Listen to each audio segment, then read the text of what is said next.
Buenas noches, querido teleauditorio. Otra noche más con el mundo de la salud, con el doctor Ríos para servirle. El día de hoy, pues como saben, vamos a continuar con el tema de autismo con el licenciado José Luis Armendáriz. Pero antes de pasar al tema, quisiera dar un gran agradecimiento, pero un gran agradecimiento a todas las personas, compañeros laborales, que me han hecho el honor de hacerme llegar eh, sus, pues participarme, que están conmigo. Me he quedado impresionado de la gente que me ha hablado por un problema personal que yo tengo, ¿sí?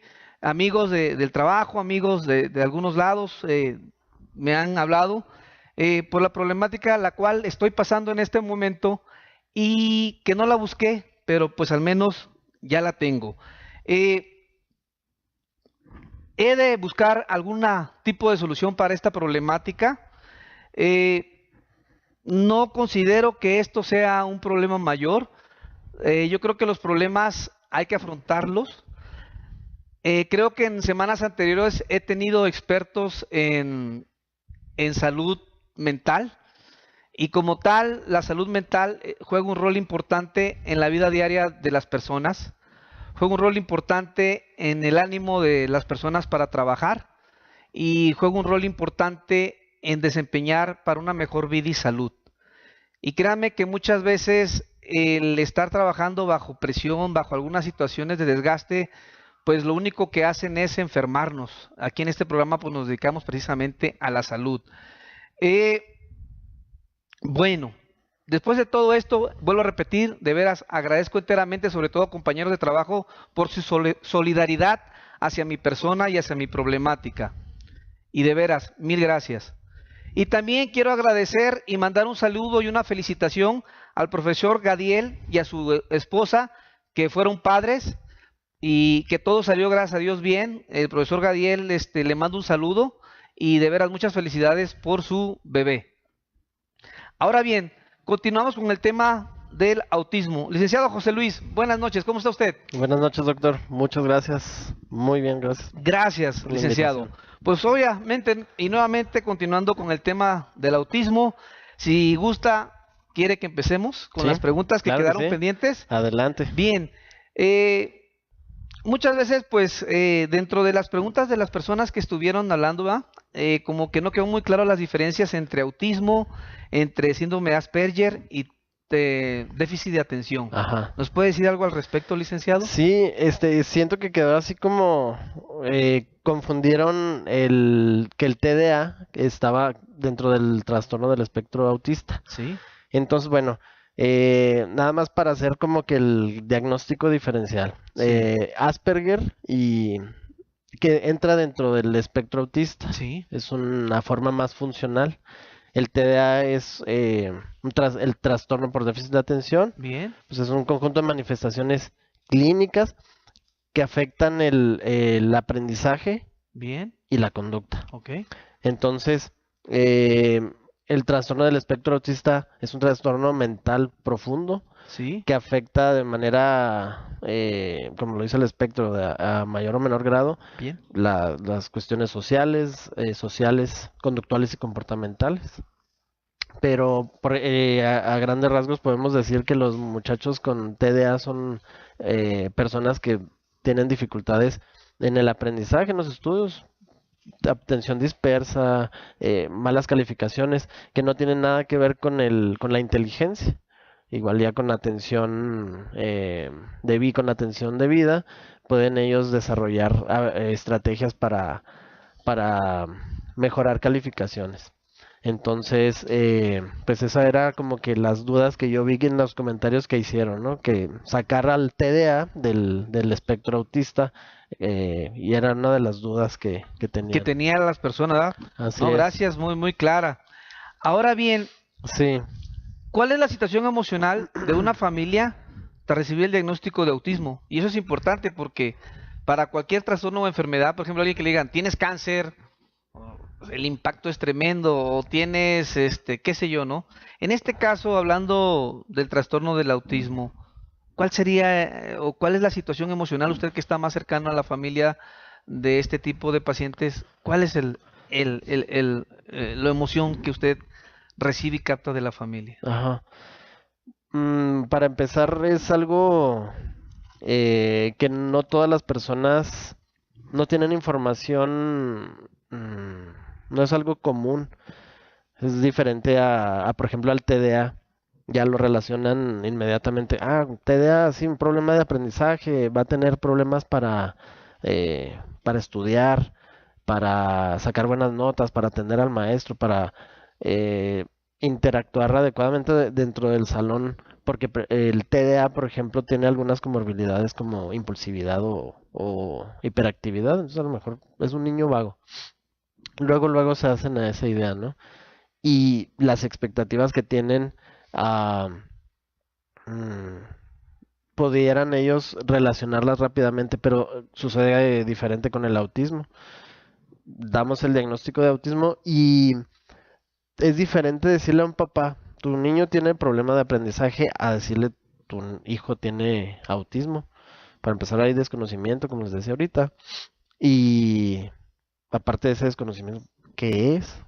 ¿Qué es? Entonces, al momento de dar el diagnóstico, sí lo tenemos que ir dosificando, ir platicando poco a poco con el papá en qué consiste en cada una de las características. El autismo consiste en eso que tú ya sabes que me estás platicando, le vamos poniendo nombre, lo vamos organizando en áreas, en dimensiones, y ya le vamos poniendo nombre a eso que ya saben que tiene su hijo. Y bueno, vamos empezando con algunas estrategias desde el diagnóstico vamos dando unas estrategias generales para que ellos sepan que no solamente estamos dándoles un diagnóstico, y pues ya estamos como, eh, como terminando la vida de su hijo, sino que hay alternativas. Entonces, tenemos que manejar desde un principio pues las expectativas de los padres, ¿no? Ellos eh, las expectativas que tienen es el que el hijo empiece a hablar, que el hijo empiece a ir a la escuela, que empiece a tener amiguitos, ir a las fiestas, una vida normal, la cual se puede llevar, pero eh, en un principio los padres se ven agobiados por qué es lo que va a suceder, ¿no? Y luego ellos ya vienen con una situación, no nada más vienen en el momento del diagnóstico, es cuando ya despiertan ellos y empiezan a vivir esta situación, sino que ellos ya vienen con una situación de estrés, de cansancio, por las dificultades que pueden presentar de sueño, de comportamiento, vienen con un estrés, vienen con un cansancio. em, Incluso de haber peleado o haber luchado como platicábamos en el Claro, programa anterior, cierto. con instituciones, con las escuelas, del rechazo, ¿no? Entonces, hay una disminución de la vida social porque es absorbente el tener a un hijo con autismo en la familia Sí, y hay una disminución de la vida social. Hablábamos también de los cambios económicos, ¿no? Hay mayores gastos por las necesidades eh, pues de educación, de terapias y la mayoría de las veces se da que uno de los padres tiene que dejar el trabajo, ¿no? Para dedicarse. Es difícil dejar, por ejemplo, encargado a un hijo, a una persona con autismo por la demanda precisamente que requiere, ¿no? Entonces, es difícil encontrar incluso una guardería donde pudieran tener la atención adecuada para un niño con estas necesidades. Entonces, por lo que se ven en la necesidad de la mamá o papá, porque sí se ha dado, hay casos en que el papá es el que se dedica a cuidar a los hijos, a llevarlos a la escuela. Entonces, todo esto genera pues ansiedad y preocupación por la salud y por el futuro de su hijo. Va a hablar, este comportamiento va a estar establecido mucho tiempo, vamos a avanzar, va a empeorar. Entonces, esto de los papás llegan a pensar, si este comportamiento se agrava o se acentúa, ¿qué es lo que vamos a hacer? Y bueno, pues lo que platicábamos ahorita de la inclusión, la, la búsqueda de apoyos, la aceptación de las demás personas. Algunos papás luchan toda la vida con la aceptación de la problemática de ellos mismos y el buscarla en los demás es difícil. Entonces, pues la situación emocional de una familia que recién acaba de recibir el diagnóstico, pues por lo regular es angustia y estrés. Y nosotros como especialistas, nuestro trabajo es orientarlos y empezar a aterrizar esas ideas que ellos traen y esas necesidades, aterrizarlos también y poner así como que las expectativas, eh, ser realistas, ser realistas y desgraciadamente no podemos dar un pronóstico a futuro. Tu hijo va a realizar o a desarrollar ciertas habilidades en tanto tiempo. Desgraciadamente no podemos dar eso y los papás exigen, es como que una inquietud de los papás, oye, pero ya se va a controlar su problema de sueño, va a empezar a comer de todo, porque una de las dificultades es de que batallan para comer. Oye, pero a los 7 años ya crees tú que van a empezar a comer ya normalmente mi hijo, y no podemos decirlo, ¿no? Entonces es algo arriesgado que tenemos que evitar como especialistas, dar un pronóstico a futuro. Sí, de hecho me ha tocado, ahorita que tocas el tema de la dieta, ¿no? Así es. Que hay ciertas sustancias que no, que hasta les prohíben algunos nutriólogos o bariatras y pero es bien importante eso que mencionas, la dieta, fíjate. Sí, hay algunas dietas que se han llevado con los muchachos, pero sí es importante hacer los estudios. Hay algunas dietas libres de gluten y caseína, Así pero es. es importante hacer los estudios para determinar que realmente sean alérgicos a ese alimento, que ese alimento esté deteriorando ciertas habilidades. Ok. Muy bien, licenciado. Hablaste y hablamos con las licenciadas en los programas anteriores sobre la Sí, importancia de la genética. sí. Y fíjate la importante, pues, de la pregunta en el aspecto que, ¿qué probabilidades existen en que en una misma familia se presenten uno, dos, o si se puede, no lo sé, ¿verdad? Lo ignoro, más casos del trastorno autismo en la misma En la familia. misma familia. Sí, hay probabilidades, sí se ha dado, sí se da.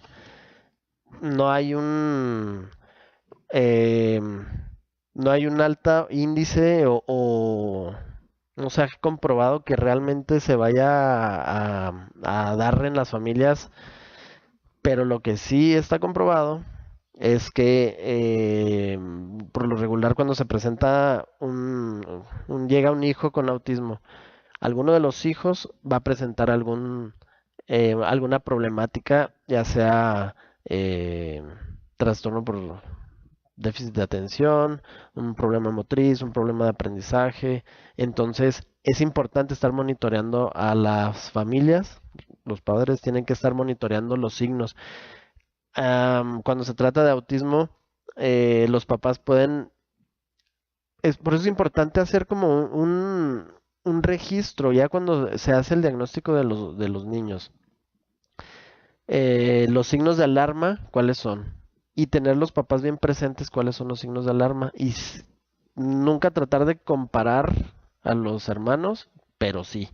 Con cuáles podríamos estar, con cuáles signos de alarma podríamos hacer esta comparación con los que el especialista les diga, los que manifieste el especialista.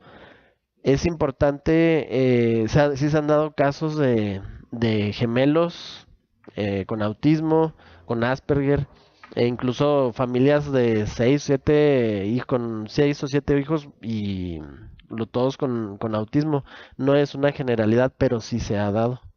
Y lo que tenemos que empezar lo que tienen que hacer las familias es estar monitoreando estos signos de alarma desde edades tempranas.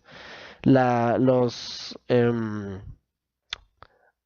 las pruebas diagnósticas cada vez son más certeras, podemos empezar a diagnosticar desde edades tempranas, lo cual también nos da la oportunidad de monitorear a la persona con signos de autismo y a la familia. Entonces necesitamos concentrarnos no nada más en una persona, sino en varios, incluso en los hermanos. Bien, Entonces, bueno, le gustaría que platicáramos en cuanto a los hermanos, abordáramos este tema claro, me parece de los, excelente. No, adelante, de licenciado, los, usted es aquí es el experto. de los hermanos. Sí, Claro, claro, claro.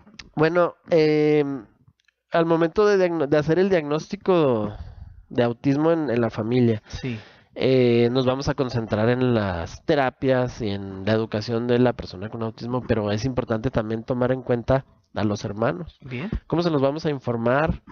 La, mm, la situación que viven los hermanos es una situación especial. Entonces este tema lo tenemos que abordar desde un principio, pues de una manera al nivel de la edad del niño, ¿no? sí. Tomando en cuenta la edad de los hermanos. Y decirlo de una manera muy directa, de una manera muy sincera, de lo que está sucediendo, porque los niños siempre van a tener dudas en cuanto a lo que le está pasando a su hermano. Sí, Y ellos lo ven el día al día. Y si los papás le dicen, oye, es que no está sucediendo nada, no pasa nada, tu hermano está enfermo. Esa es otra situación que se maneja como enfermedad. Es que tu hermano padece, tu hermano tiene, tu hermano está enfermo de autismo. El autismo es una condición. Entonces, al momento nosotros de decirles de una manera pues muy sencilla a los hermanitos desde edad temprana, ellos empiezan a hacer el proceso, ¿no? El análisis de que lo que le sucede a su hermano, bueno, pues es una condición y de en qué consiste esta condición y poco a poquito ya los vamos empapando, ¿no? Es importante encontrar el tiempo y el momento para despejar las dudas, sobre todo cuando los hermanos las manifiesten. Pero hay algunos niños que se quedan calladitos y todo lo van guardando, todo lo van guardando y también hay que estar monitoreando eso. Haciéndote así una remembranza, o sea, creo que todos tuvimos hermanos y hermanas, ¿no? Y es común las peleas, las envidias y por qué a él Ajá. sí, por qué a él no. ¿Es diferente en un hermano autista? Digo, o sea, con el espectro autista, perdón. Sí, sí es diferente. Ahorita como usted dice, hay peleas, hay celos. Se puede dar el celo del hermano porque se le presta más atención, Exacto. se centra la atención en él. Es que lo tenemos que llevar a la terapia, dale oportunidad de que entre primero al carro, dale oportunidad de que utilice tus juguetes porque él no sabe, porque él no puede. Claro, Sé considerado con él porque tiene claro, una condición. Tú comprendes y tal vez él no. claro. Entonces, hay algunos hermanitos que sí desarrollan ese sentido como de protección, ¿no? Desde edades tempranas, pero hay unos que no y tienen dudas e incertidumbre y van desarrollando también algunos sentimientos como de enojo, de eh, enojo hacia la familia, enojo hacia ellos mismos y frustración. Y ahí está la importancia de platicar con los niños desde edad temprana, ¿no? Para que esa convivencia con el hermano, que es difícil, sí va a ser muy difícil, él vaya armándose de herramientas pues para que logre juegue con su hermano, hay una interacción, no va a ser una interacción muy fácil. eh, por lo regular las interacciones se tienen que provocar y se tienen que provocar de una manera positiva. Entonces es lo que tratamos en las terapias. Incluso en las terapias hay algunas veces que aprovechamos que entren los hermanos a jugar con el hermanito y aprovechamos, es parte de la terapia y es parte de lo que nosotros tenemos que aprovechar. Una interacción, ¿con quién? Con los que pasan más tiempo, con el papá, con el hermano. Le enseñamos al hermano a socializar, a comunicarse de una manera concreta con el hermano y porque al final de cuentas es lo que tratamos de buscar, ¿no?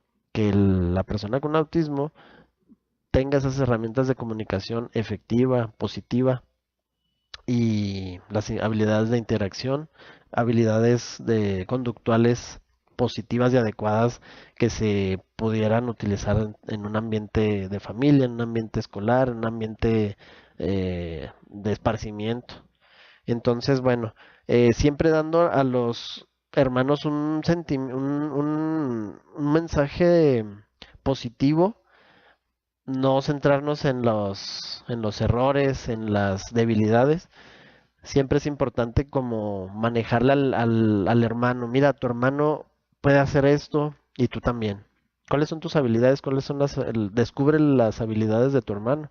Y en base a eso, trata de jugar con él bajo sus intereses y verás que poco a poquito vas a ir logrando que te haga caso, eh, que te preste sus juguetes, que te permita acercarte un poquito más a él.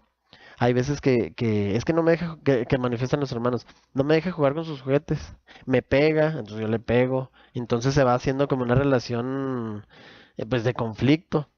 Y sí, como le comentabas, es bastante complicado hacerle entender a un niño que no, o que no tome personal cuando su hermano lo agrede. Y esa es la manera de esta manera empiezan a hacerse los conflictos cada vez más grandes y esto genera ansiedad también con los papás de ver que la frustración de no lograr que sus hijos estén, pues tengan una interacción positiva o adecuada o como ellos quisieran. Entonces, eh, es importante sensibilizar siempre a toda la familia. Ya cuando trabajamos con la familia nuclear, papá, mamá, hermano, hermanos, también es importante abarcar al abuelito, a los tíos, mientras más información tengan ellos de qué es el autismo, cuáles son las estrategias. Por lo regular, los abuelos tienden a chiplear a los muchachos, ¿no? Así es. Entonces es importante que la familia comprenda que los límites son muy importantes. Los límites y las reglas son muy importantes. Y a mí me sucede mucho cuando salgo con los muchachos a hacer algunas salidas. Ellos deben de comprender que cuando vamos, por ejemplo, a una tienda, pues hay una transacción. Pues tú debes de traer dinero para los artículos que tú quieres. Tú tienes que comprarlos, no te los puedes llevar. Es un robo. Y es difícil enseñar a algunos muchachos que cuál es el robo. Entonces, me tocó en una ocasión que llegamos a una oficina y estaban partiendo un pastelito, el clásico que están haciendo el pastelito en la oficina. Y uno de ellos se levantó, quiso agarrar pastel. No, le dije, no, no es tu pastel. Cuando vieron las personas de la oficina que cuál era la condición de los muchachos, por lo regular se compadecen, ¿no? Hay consideración y está muy padre tener esta consideración con las personas que tienen alguna condición, pero tienden a sobreproteger a las personas con autismo en algunas ocasiones. Ahorita le quiero platicar esta anécdota. Claro. Entonces me dice, no, no te preocupes, que agarre y si quiere más, ahí hay más. Se lo agradezco, pero aquí lo importante es enseñar los límites y las normas. Eh, por ejemplo, lo mismo sucede con los abuelitos, ¿no? Si el hermanito del niño con autismo quiere agarrar un dulce antes de la comida, le dicen que no, no, espérate hasta que comas. Pero si viene, por ejemplo, el niño con autismo y quiere un dulce, toma. Entonces empieza a ver la diferencia. Oye, ¿por qué se lo diste a él y a mí no? ¿Qué onda? Empezamos también a enseñarle al niño con autismo que las reglas se pueden romper. Claro. Entonces tenemos que ser congruentes con lo que decimos, con lo que hacemos y cuáles son las reglas para que él sepa hasta dónde sí y hasta dónde no. Y él va a aprender que en casa o en terapia no puede agarrar el dulce que está en la mesa. Pero en la casa de la abuelita, sí. Él puede agarrar el dulce cuando quiera. Y empiezan a generarse los problemas conductuales. Oye, es que ahora cuando salimos se porta muy mal. ¿Cómo le hago? ¿Cómo le hago? Pues empezando a estructurar a ese niño con las mismas reglas en todos los contextos. Si vas a decir sí, pues siempre sí. Obviamente con sus Claro. variantes, ¿no? Pero en casa de la abuela tienes que comer y luego viene el postre. En casa de mamá viene la comida y después viene el postre. En terapia igual. Y es lo que pretendemos, que esos aprendizajes se generalicen, pero necesitamos la ayuda de la familia, que son los que están las 24 horas con ellos. Nosotros los tenemos un ratito en terapia, pero ellos lo tienen en los 23 horas restantes del día. Entonces, es importante abordar esto con los abuelitos, y con los abuelitos es difícil porque de por sí ya los abuelitos ya no están para criar, ¿no? Dicen, ya no están para criar, ya están Claro. para malcriar. Entonces es difícil también romper un patrón. ¿Cómo vamos a hacer la diferencia entre dos hermanos que uno tiene autismo y el otro no? Entonces, por eso es importante que también los abuelos, los tíos, se acerquen a las conferencias, que no nada más los papás sean los que se documenten, sino que también sea el abuelito que se acerque a la terapia, que se acerque a las pláticas acerca del autismo y que se vayan documentando con literatura.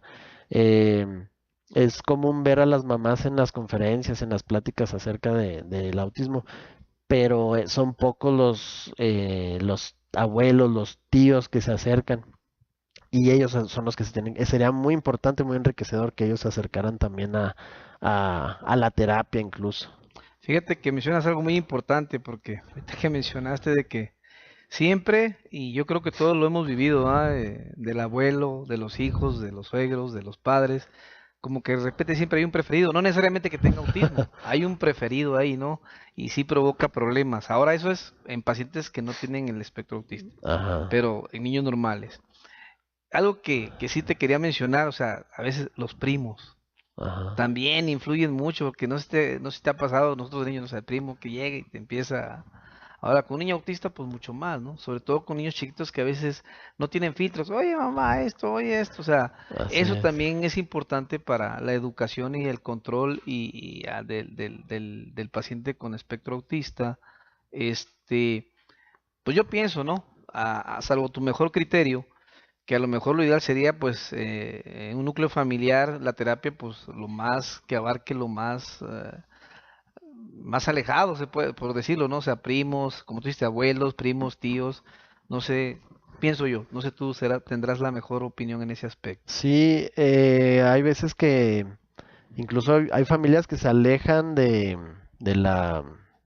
de su familia porque batallan con el niño, tienen dificultades para que se porte bien. Claro, Entonces, no, sabes que ya no vamos a ir a las fiestas porque pues no podemos estar mucho tiempo porque empieza a enojarse, se muestra irritable, empieza a hacer berrinches y nos tenemos que retirar.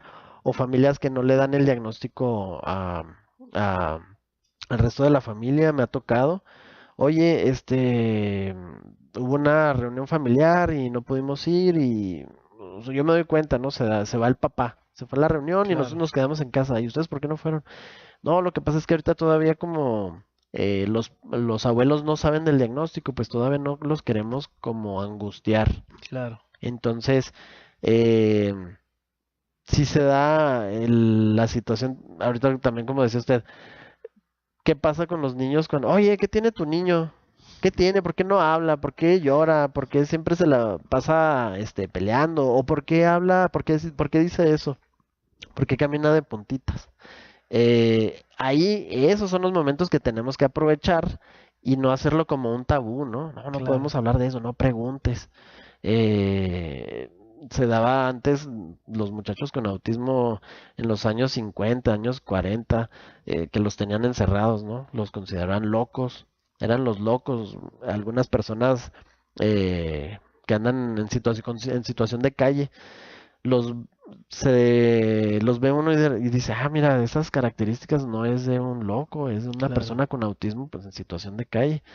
Entonces, em, al momento de las personas nombrar las características, hay que ponerle, no etiquetar y no generalizar, porque estamos hablando de, ah, mira, es que tu primo tiene autismo y esa es una de las características. ¿Y qué es lo que tú puedes hacer? Acércate a jugar, probablemente, ah, es que me pegó. Sí, probablemente es una forma de llamar tu atención. Es donde nosotros como especialistas tenemos que dar esas herramientas a los papás y los papás si nos la manifiestan a nosotros como especialistas podemos hacer algunas sugerencias para que a la siguiente el encuentro que tenga con su primo Claro. sea de éxito. ¿Cómo? Mm, dando información al primito, ya sensibilizado el primito, ya es un éxito. Y así poco a poco él busca relacionarse cada vez más con su primo, pues ya va a ser otra situación de éxito. Porque aquí lo que valdría la pregunta es, por ejemplo, digo, me surgió ahorita a raíz de lo que estás comentando, cuando al paciente con autismo no le gusta algo o no le agrada algo y es repetitivo, Ujú. ¿puede presentarse agresividad? Algunos son agresivos, no es una generalidad. Eh, las situaciones o las conductas agresivas tienen una raíz comunicativa. Bien, Una raíz comunicativa. Cuando son pequeños los niños, utilizan lo que se llama función instrumental. Y es algo que nos reportan los papás. Sí, sí, sí se comunica. Nos agarra del brazo y nos lleva a donde está lo que él quiere. bien. Ese está comunicando, dame eso, yo quiero eso, allá está lo que yo quiero. Igual las conductas agresivas generalmente son eh, también para manifestar eso. Me asusté, no quiero, ayúdame, sácame de aquí. Sin embargo, son reacciones que pudieran tener un origen también sensorial. Fíjate lo importante que dices, porque alguna persona, o sea, el niño autista lo hace y lo puede tomar como una agresión, Así lo que es. platicamos la vez pasada. Si me lo permite, licenciado, tenemos unos cortos comerciales y regresamos enseguida. Muy bien.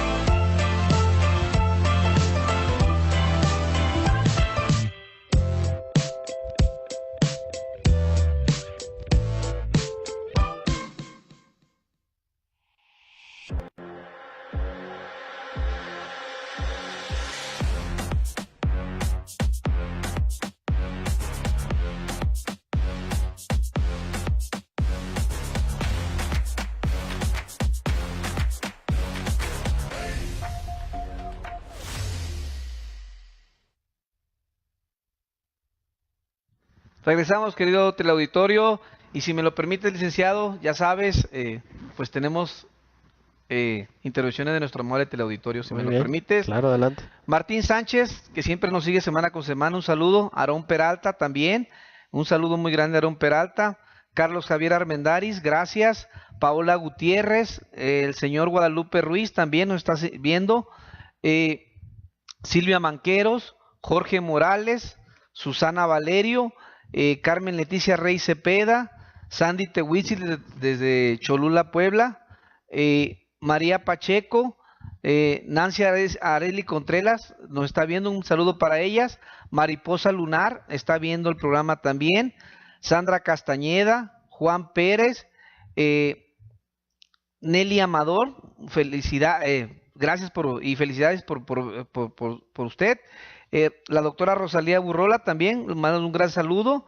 Eh, Beba Alitzana, también un gran saludo. José Luis Armendaris, Carla Arias, la licenciada Claudia Muñoz, Noé Corral, un gran saludo. Y pues muchas felicitaciones y muchos agradecimientos y que el programa está excelente, licenciado. Muy bien. Qué Eh, bueno.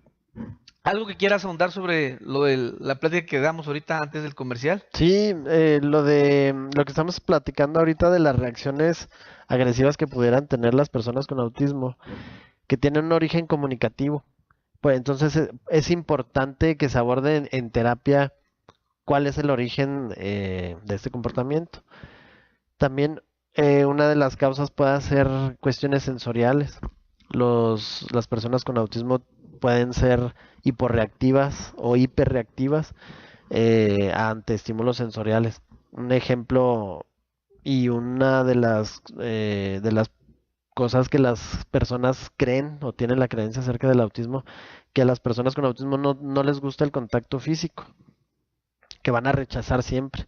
Y sí, sí se presenta precisamente con las personas que son hipersensibles. Pudieran rechazar al contacto, sobre todo al contacto inesperado.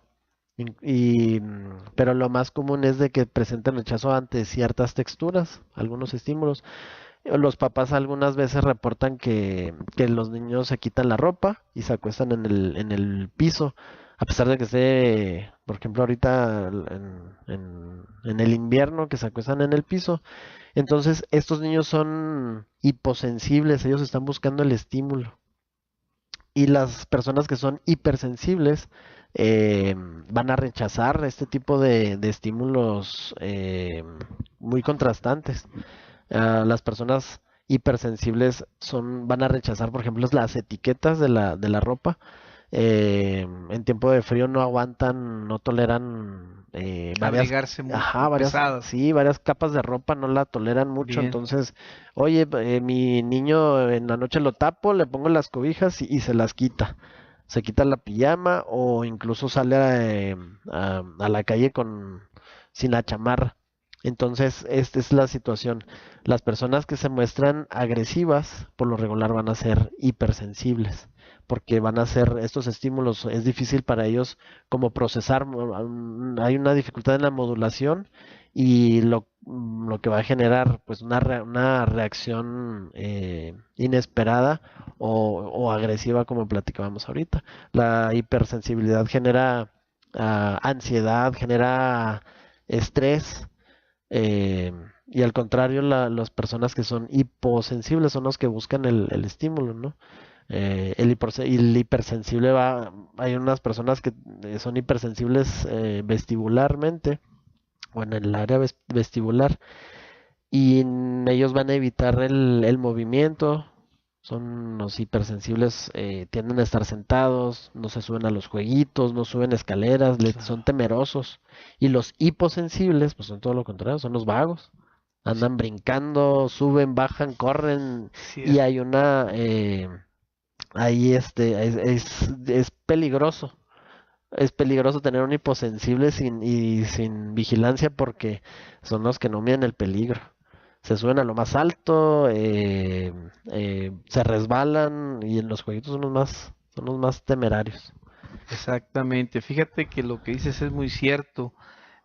Muchas veces, pues sí, en ocasiones tenemos que, a ver, déjame reformular porque la pregunta, porque realmente me pareció un poquito congruente. Creo que primero tenemos que educarnos nosotros antes que educar a ese tipo de pacientes y sobre todo a los niños, ¿no? Así O es, sea, educarnos nosotros en ese aspecto. así es, Ese es básicamente lo que estoy comprendiendo de esto. así es. Y para mi querido teleauditorio, comentó el licenciado el sistema vestibular, que lo tenemos en el oído, que es parte del equilibrio, para que, digo, a veces o sea, usamos términos y para que lo entiendan, ¿sí? Claro.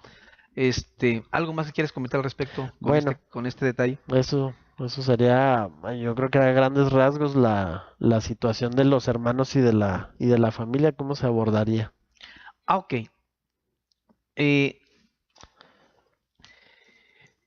yo quiero, la siguiente pregunta básicamente es empática hacia la familia. Ajá. Sí. Eh, Tú que estás más cerca de ellos, eh, ¿cuáles serían las necesidades que manifiestan las familias con un hijo, con un familiar con trastorno, con el espectro autismo y las preocupaciones que esto conlleva? Eh, Durante el diagnóstico, así inmediatamente se Sí, dan ellos lo manifiestan, ¿no? Yo creo que una de las principales es la duda que tienen todos los papás y que es por lo principal que llegan a realizar un diagnóstico es porque el niño no habla o porque tiene un habla idiosincrática.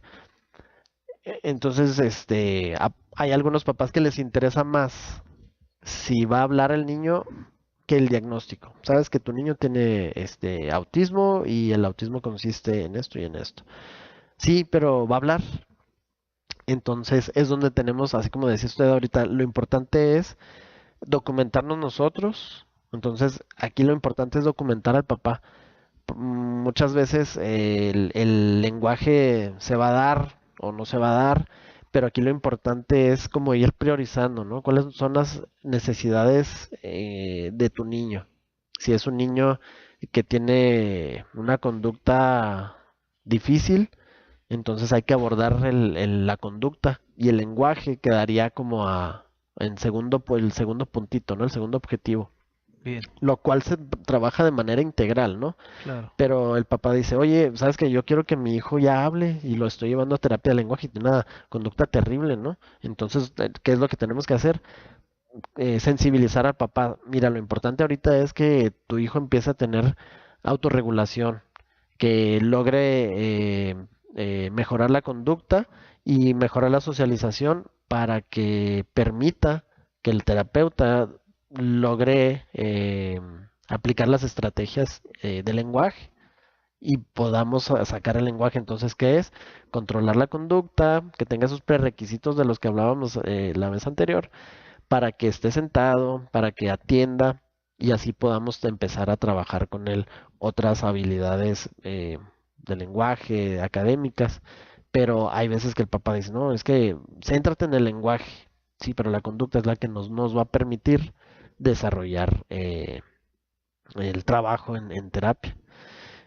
Bueno, es la cuestión del lenguaje es algo de lo que los papás por lo regular preguntan. ¿Va a hablar? ¿Cuándo va a hablar? ¿Y cómo lo va a hacer? Claro. Eh, ya trabajando, platicando, perdón, en cuanto a cuestiones comunicativas, niños pequeños que presentan cuadros de fiebre, eh, o niños o generadas por una infección, un dolor de muelas o incluso un dolor de cabeza. ¿Cómo lo manifiesta un niño? Entonces, es importante que los papás estén monitoreando las cuestiones de salud. Un niño de 5 o 6 años manifiesta, ¿no? Un niño neurotípico, un niño que no tiene autismo. Oye, papá, me duele acá. Ah, algo dentro de la boca, puede ser la muela. Oye, me duele acá. Ah, ¿te duele la cabeza? ¿Dónde te duele? Aquí. Y señala. Acá atrás, aunque no pueda decir, ah, sabes que me duele aquí en la frente, por aquí me duele, probablemente un golpe o probablemente me estoy resfriando. Entonces, un niño, una persona con autismo, pues no lo puede manifestar. Hay algunos niños que no lo pueden manifestar, pues. Entonces, es importante que esto se aborde también en la terapia, ¿no? El trabajar el esquema corporal y que se trabaje la cuestión del dolor, el señalar, me duele el estómago, me duele la cabeza, me duele los dientes. Es algo que los papás tienen como la inquietud, oye, y si tienen, como le decía ahorita, que llegara una apendicitis, ¿qué podría pasar? ¿Cómo lo podremos saber? Eh, Hemos tenido algunos casos también de cuestiones ya más complicadas, eh, cuestiones gastrointestinales, de colon, que de repente se van complicando y precisamente por esta dificultad de expresar, de comunicarlo, se convierte en una conducta disruptiva. Hace poco platicaba con la mamá de un joven de 20 años, me decía que estaba muy irritable y estaba presentando conductas agresivas. Ya después me platica ella que tuvo un prolapso rectal y cada vez que iba al baño destrozaba el baño, aventaba el papel, quebraba cosas. Entonces, pues ella no lo podía, eh, no sabía a qué se debía. Ella decía, pues simplemente está enojado, es en cuestión del Dolor medicamento. sobre todo. Así es. Y ella no lo podía relacionar a eso, Claro. hasta que ya fue muy evidente, pero ya habían pasado días o incluso semanas, pues no sé usted cuánto nos pudiera decir ya cuando se genera un Sí, prolapso. no, pues es que hay que revisar y esto pues va para todos, ¿no? O sea, muchas veces omitimos, Ajá, padres, médicos, o sea, omitimos revisar y hay que revisar bien al niño. Bueno, el problema está en o sea, a veces es difícil, ¿no? No complicado, pero sí es difícil. Bueno, el problema está en el baño, a la hora que va a hacer popó. Bueno, hay que investigar qué está pasando. así Bueno, es. entonces en este caso, pues es el hecho de la popó. A ver, hijo, vamos a revisarte. Dice, ah, pues usted porque sabe por el médico. No, simplemente por a veces lógica, ¿no? O sea, qué sé yo, ¿no? O por ejemplo, el niño que va a la escuela, ¿no? Y siempre llega enojado. Bueno, pues el problema está en la Algo escuela, hay que está sucediendo investigar ya. cuál es el problema verdaderamente en la escuela. O va a la casa de una tía, es que la tía, es que esto. Y pues, hay que buscarle. Entonces, en este caso sí, un prolapso rectal, perdón, es tremendamente complicado y doloroso. Así Entonces, es. no me imagino al pobre niño, o sea, y pues oye, la única manera de yo externar mi dolor, pues es tirando las cosas, porque pues mi mismo trastorno no me permite decir, oye, me duele cuando hago popó, ¿no? Imagínate que está haciendo popó y el dolor es intenso, pues tiene dos problemas. Primero no quiere, pero tiene que, Exacto. y ese es un problema muy, muy serio, muy Ajá. grave. Sí, Sobre esto algo más, licenciado. sí, entonces la mamá me platicaba, bueno, pues es que fue una negligencia mía, yo debía haber estado más pendiente de él. Claro, Y yo le comentaba, pues bueno, pues es muy difícil identificar o relacionar, porque igual la conducta agresiva la estaba presentando en varios contextos. Y pues yo le decía, bueno, pues ya tu hijo es un joven de 20 años, ya se supone que cuando va al baño, pues ya es un momento eh, pues íntimo, ya ahí tienes que darle cierta intimidad y privacidad a tu hijo. Es difícil estar revisando cuál es cómo está, cuáles son las condiciones de las heces fecales, o si incluso si trae algún moretón. Ya un muchacho de 20 años, pues ya se va, que ya es un poquito más independiente, que ya se baña solo, pero a lo que quiero llegar es eh, estas cuestiones de dolor, de cuestiones de salud, sí es importante estar haciendo periódicamente más revisiones de lo normal. Hablábamos ahorita de la hiporreactividad. En el caso de él, puede tener un umbral al dolor más alto, una hiposensibilidad, la cual también ya claro. hasta que fue un dolor tremendamente alto, fue cuando él empezó a manifestar el dolor, pero lo hubiera sido a una persona neurotípica y probablemente lo hubiera manifestado con más tiempo. Las preocupaciones de la familia también pues, son cuestiones de independencia. Ahorita hablábamos de las restricciones ya de la vida social, ya unas personas, padres de familia con hijos con autismo es difícil que ellos puedan salir una noche al cine y dejar a sus hijos en casa. Claro. ¿Por qué? Porque puede hacerse daño, puede salirse. Se ha dado el caso de personas que se salen de la casa y no por negligencia de los papás. Ellos buscan la manera, buscan las llaves, brincan una barda, se brincan el barandal de las casas. Entonces, eh, sí es importante también la cuestión de la independencia y centrarse desde edades tempranas, dar las habilidades de independencia.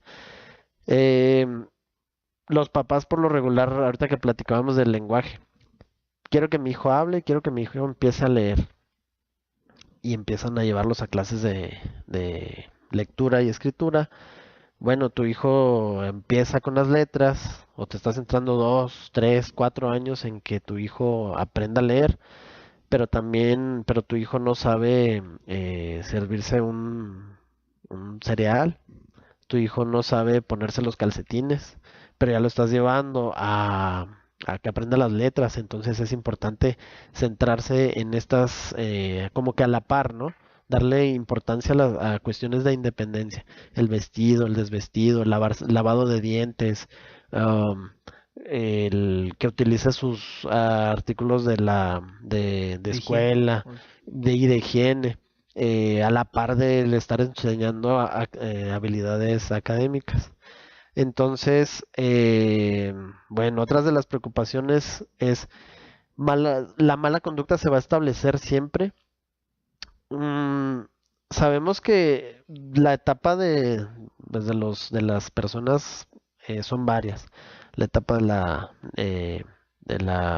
primera infancia, la edad escolar, la pubertad, la adolescencia, y cada una de estas etapas requiere de ayudas diferentes. Y los papás Es importante que los papás vayan siempre documentándose de cuál es la etapa, qué es lo que requiere esa etapa, e ir anticipando un poquito de lo que les va, lo que pudieran requerir en otra etapa, ¿no? Entonces, sí, cuando llegan a diagnóstico, los papás es porque el niño presenta dificultades o necesidades muy evidentes, mala conducta, no habla y el trabajo terapéutico, empieza el niño a desarrollar el lenguaje, empieza a, a tener a mejorar la conducta, hay una modificación de conducta, entonces hay una etapa en la que pues como que se equilibra, como que se tranquiliza, ¿no? Por así decirlo. Viene, por ejemplo, la edad viene la edad de la pubertad Bien. y tienen otras necesidades. La etapa de la adolescencia tienen otras necesidades, entonces puede presentarse, puede haber a veces como un retroceso en cuestiones de comportamentales, en Bien. cuestiones de lenguaje o incluso en el aprendizaje. Oye, ¿sabes que está batallando ahora con la escuela? Antes no batallaba con la escuela. O cuestiones de adaptación. Antes no batallaba para, mm, para salir de la casa y romper la rutina y ahorita ya lo está haciendo otra vez, ya está teniendo dificultades para romper su rutina y ya lo habíamos pasado. Sí, lo que pasa es que ahora está entrando a la pubertad y hay otras exigencias. Permíteme, licenciado, fíjate que Adelante. no quiero pasar desapercibido este mensaje Sí, adelante. de Corina S. García Ruse, creo que te conoce, y menciona lo siguiente. Me da mucho gusto oír y ver al licenciado José Luis platicando de este tema tan actual y que está afectando cada vez a más familias. Felicidades. Nelly Gracias, Amador Corina. nuevamente con felicidades. Un saludo para Betty Coronel que nos está viendo. Eh, Araceli Domínguez Carrillo nos está viendo también. Eh, Infinidad también de la licenciada Muñoz pregunta algo, ¿qué pasa cuando un niño autista se autoagrede como, por ejemplo, morderse? Ahorita platicábamos del origen de la agresividad. No platicábamos de este tema. Así Puede es. darse la autolesión. Eh, Igual tienen orígenes comunicativos. Algo le está ocasionando frustración a este niño y lo cual hace que se autoagreda como una forma de comunicar algo. No estoy de acuerdo. Por lo regular, cuando son personas con hiposensibilidad, hay un umbral alto al dolor y hay autolesión. Necesitamos determinar qué es lo que está ocasionando que este niño, cuándo lo está presentando, cuando le dicen no. Ahorita platicábamos también de los procesos de adaptación. Si a este niño algo le está generando ansiedad en la escuela, algo no le está gustando, tienes alguna dificultad, puede presentar autolesión, autoagresión. Entonces hay que determinar qué es lo que está generando ansiedad, que esta ansiedad genera la lesión, la autolesión, y trabajar cuestiones comunicativas y buscar alternativas para qué hacer en esa situación, para trabajar con el niño, perdón, trabajar con el niño anticipación. Hay algunos métodos que utilizan em, unas formas de anticipación por medio de agenda, de imágenes, de pictogramas. Le vamos enseñando al niño de qué se trata esa situación Claro. y lo vamos trabajando de forma progresiva, de forma gradual, para que el niño vaya entendiendo qué es lo que sucede ahí. Al momento de enseñarle al niño cómo es que se debe de comportar, qué es lo que esperamos de él en cierto contexto, darle esta información lo hace sentir más seguro y disminuye ansiedad. Esos son algunas estrategias que utilizan algunos métodos, ¿no? Entonces, sí, pues las cuestiones de autoagresión tiene esta Esta connotación igual de comunicación. comunicación, problemas Muy sensoriales, de bien. adaptación y Y hay que ansiedad por alguna buscarle, razón. ¿verdad? Hay que buscarle todo eso. Así Licenciada es. Muñoz, interesante pregunta. Un saludo a Yuri López. Sabes que el tiempo nos come, licenciado. Hay dos preguntas que estén aquí. Claro, Eh, adelante. ¿Cuáles podrían ser algunas estrategias de afrontamiento? Me gustaría que nos dijeran a grosso modo qué es y cuáles son. Bueno. Aquí vamos a estar trabajando, como dice usted ahorita, tenemos que documentar a los papás. Es importante que los papás, yo les digo, oye, ya viste hay ahorita una serie que se llama Atípica, la encuentran en Netflix. Yo les digo a los papás, mira, ve esta película, ve esta serie, lee este libro, ve estos testimonios, ve algunos testimonios hay veces que ellos se sienten que son los únicos. Yo les hablo, oye, mira, hay algunos grupos de papás, hay redes de papás. Ah, ¿a poco? Sí, yo pensé que era el único, yo pensé que era el único que vivía con esta situación de no poder salir, de estar en el restaurante y estar luchando al mismo tiempo de estar comiendo, de estar luchando y luchando porque coma y luchando porque se porte bien y luchando porque esté bien sentado. Pues no, no eres el único. No eres el único. Y hay redes de papás, hay asociaciones, hay varias asociaciones aquí en Chihuahua que se encargan de dar información a los papás, de procurar fondos, de procurar becas y de procurar terapias eh, a los padres de familias con esta condición. Entonces, es buscar la información, es aceptar la situación y es muy fácil decir, es que tienes que aceptar tu situación porque cada familia y cada persona lleva un proceso, un duelo diferente, ¿no? Incluso puede haber una mamá en un proceso de duelo y el papá en otro. Entonces, pero aquí lo que tenemos que hacer es afrontarlo, afrontar la situación, la condición y no verlo de una manera fatalista. Sí, sí les tocó en la familia una situación pues difícil, pero no podemos quedarnos estancados ahí.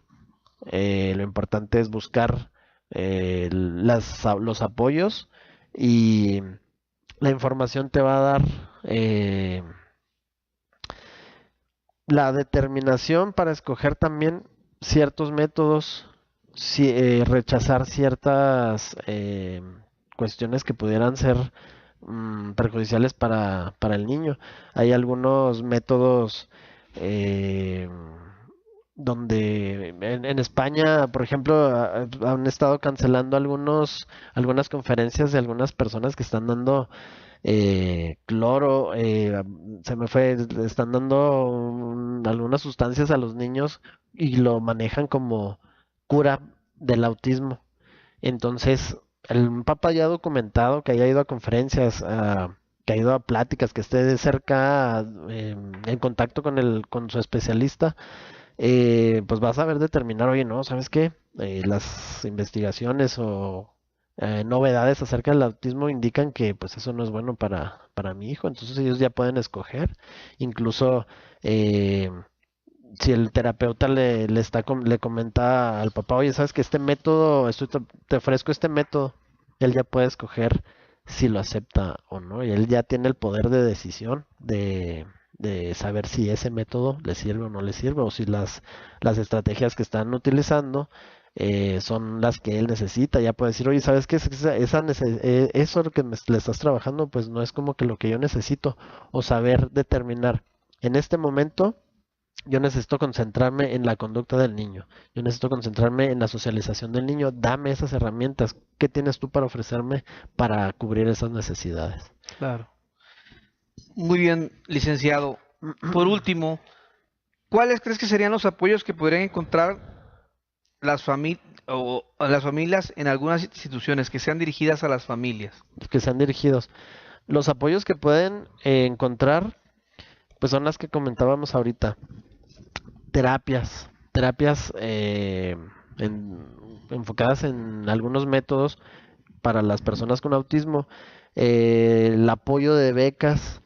Es importante que saber que la intervención para una persona con autismo, como platicábamos la vez pasada, necesita una terapia de lenguaje, necesita una terapia motriz, necesita quinoterapia, necesita un neurólogo, necesita pues un equipo multidisciplinario. ¿Y de dónde van a sacar esos recursos? Al acercarse a una institución, y hay varias aquí en la ciudad, varias asociaciones, al acercarse a ellos ya les dan la información acerca de la procuración de becas, procuración de fondos, actividades para recaudación de fondos y continuar con las terapias y todo lo que vayan necesitando, citas médicas. Y las redes de padres, es importante hacer énfasis en eso. Eh, los grupos de padres se enfocan en la terapéutica del autismo, pero también se enfocan en la contención emocional. Los papás se enfocan en muchas veces en la terapia del niño, pero están viviendo, como lo mencionábamos, en una situación de crisis, una situación de estrés. Es importante que los papás trabajen esta cuestión emocional, que ellos expresen sus emociones, que ellos manejen las emociones y controlen las emociones para poder equilibrar esta vida, ¿no? Difícil que mencionábamos ahorita de tener un hijo con autismo. Muy bien. Antes que se me pase, licenciado, tu dirección nuevamente y tus teléfonos donde te podamos localizar. Sí, estamos en la calle 16, número 2608, y el celular es 614-199-8048. ¿Lo puedes repetir? 614-199-8048. Nuevamente un saludo para Elia Josefina Rodríguez, a Sergio Armendáriz, a Antonio Peralta, a Dina Torres. Pregúntale a la licenciada Claudia Muñoz, aunque ya no hay tiempo, ¿verdad? Pero me dice, ¿qué tan importantes son las maestras sombras? Creo que lo platicamos en el programa anterior, ¿verdad? Así es. Pero son súper importantes, ¿no? Habíamos Sí. quedado que es el cuidado, el que ver que pues tienen un enlace entre la población o entre la gente que lo rodea con el público. No sé si le Así quieras es. externar más algo Sí, es rápidamente a la licenciada. la sombra, las funciones de la sombra es favorecer las cuestiones de interacción, de lenguaje, comportamentales y en los niños que pueden, que tienen la capacidad para aprender, pues también favorecer el aprendizaje. Muy bien, licenciado, de veras, mil gracias, te agradezco tu tiempo, tu atención y sobre todo tu sabiduría para transmitirle a mi querido teleauditorio todo esto del autismo, que era un tema ya muy solicitado. Y sin nada más que agregar, querido teleauditorio, vuelvo a repetir, de veras, desde aquí, mil gracias a la solidaridad y el cariño de mucha gente que me sorprendió, que me envió por WhatsApp, por inbox, me enviaron, de veras, mil gracias por su solidaridad hacia mi persona. Y sin nada más, pues nos vemos el próximo martes aquí en Red Producciones, en el mundo de la salud con el doctor Ríos. Espero pasen una bonita noche. Hasta luego.